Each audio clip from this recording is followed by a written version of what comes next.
Do you remember the group of cheerleaders that Gary had in his car, always cheering for him overwhelmingly and crying whenever Gary used to face defeat?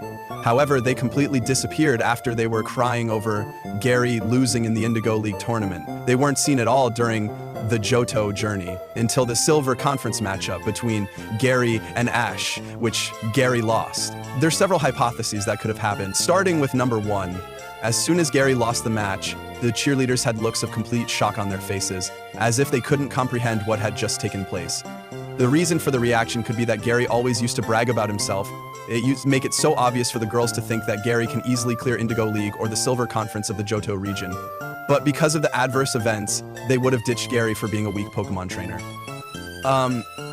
From all that time, traveling with Gary and hearing about how he would easily be able to defeat Ash any day, and all of a sudden, Gary is defeated by the very person whom he said he could easily defeat, must have been very devastating for the cheerleaders.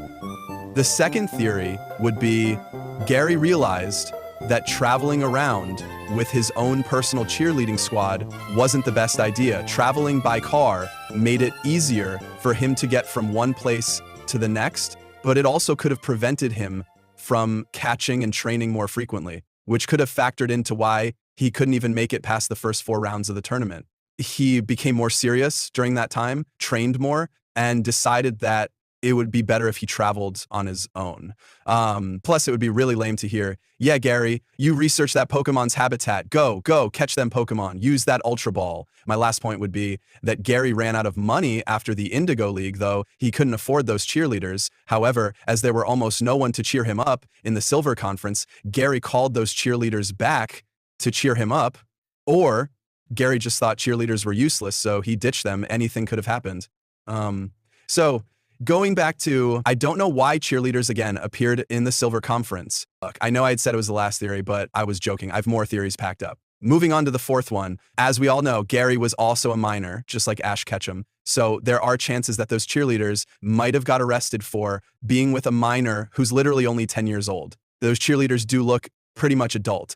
I don't precisely know the laws of the Pokemon world because 10-year-olds are going anywhere they want, survive on their own in the wild between scary and Strumpf Pokemons. It would be awkward to see a 10-year-old child riding with several women in his car. I'm going to end this video with this last small theory, which says that those cheerleaders might have got a life partner, or I say a husband would have even got impregnated. Anyways, that's it for this video.